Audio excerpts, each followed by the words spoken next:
पढ़ना जरा वहां से शुरू करो।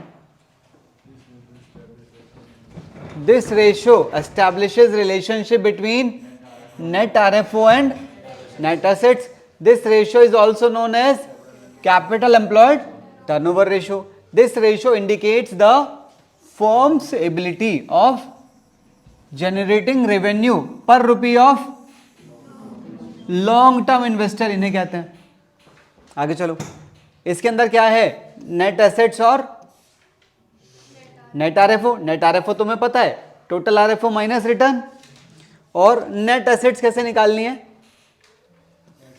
नेट फिक्स एसेट्स यानी कि ये, हाँ, और नेट करंट एसेट्स हैं। हाँ, इसमें से क्या माइनस कर दूं, तो लिखा तो है current asset minus current liability, यानी कि fix assets plus current assets minus current liability. तो वो, अरे अगर मैं इन दोनों के टोटल में से इसे हटा दूंगा तो मुझे यही तो मिलेगा, तो वही लिखा हुआ है।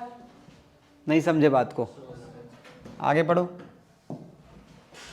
ऑब्जेक्टिव कह रहा, the ratio, the objective of calculating this ratio is to check the ability of generating revenue from the use of net assets. Significance, higher the ratio, हर आदमी यही चाहेगा जितना ज्यादा हो।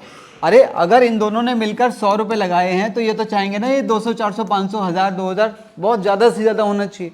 जितना ज्यादा माल बिके उतना ज्यादा प्रॉफिट मिलेगा, सीधी सी बात है। यहां पर शब्दों को समझना, ये तो आसान है।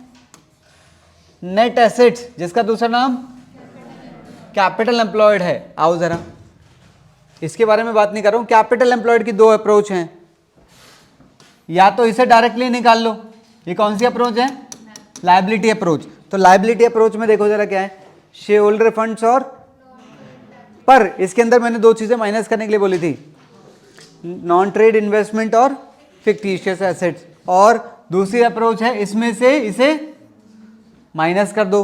और क्योंकि जब आप इन दोनों में से इसे माइनस कर रहे हो तो इसके अंदर से क्या क्या नहीं लेना, नॉन ट्रेड इन्वेस्टमेंट जो कि इसके अंदर आते हैं, एक तो वो नहीं लेनी, और फिक्टिशियस एसेट्स वो माइनस करनी है।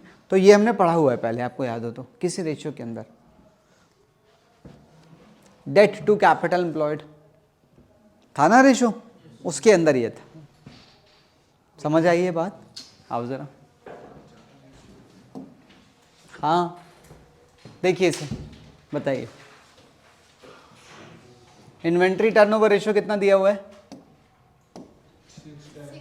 तो इसकी वैल्यू 6 ले लो। एवरेज इन्वेंट्री कितना दे रखा है, तो यहां से कॉस्ट ऑफ गुड सोल्ड निकाल लो। देना कैलकुलेटर, देना जरा। आई थिंक ये 39 आ रहा है शायद,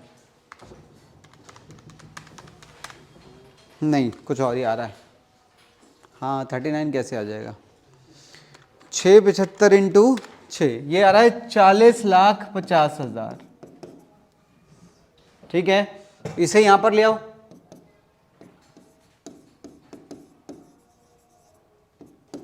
अब रिलेशन देखो अगला क्या कह रहा है, ग्रॉस प्रॉफिट कितना है, ओनली 25% लिखा है, तो सेल का ले लो। इसका 25% इसको रखने के लिए कह रहा है, तो इसे x ले लो, 25x/100 हो गया। बताओ, gross profit is 25% on sale, sale पे 25% है, क्या करें? एक्स की वैल्यू यहां पर आ जाएगी बेटे आपकी 54 लाख।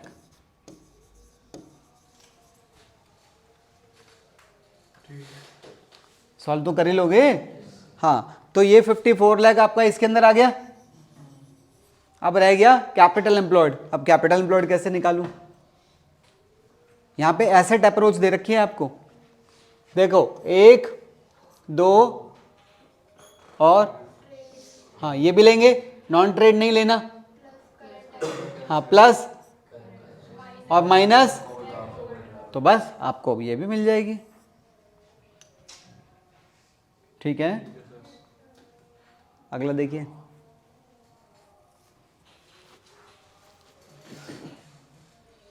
इससे और इससे ये मिलेगा कि नहीं? अभी बेटा उधर देखना स्क्रीन पर, मुझे क्यों देख रहा है? हाँ, अब इसके बारे में बताओ, ये कैसे मिलेगा? शेयर कैपिटल ये और सिक्योरिटी प्रीमियम, ये तीनों मिलकर तो खाली ये बना रहे हैं ना, public deposit long term provision, ये दोनों मिलकर ये बना रहे हैं। बस हो गया खेल, जरूरत ही नहीं है इसकी। पता नहीं ये क्यों दे रखा है कलेश, तो ये भी मिल जाएगा। ऐड कर लिया बेटा। अगला देखिए पीछे,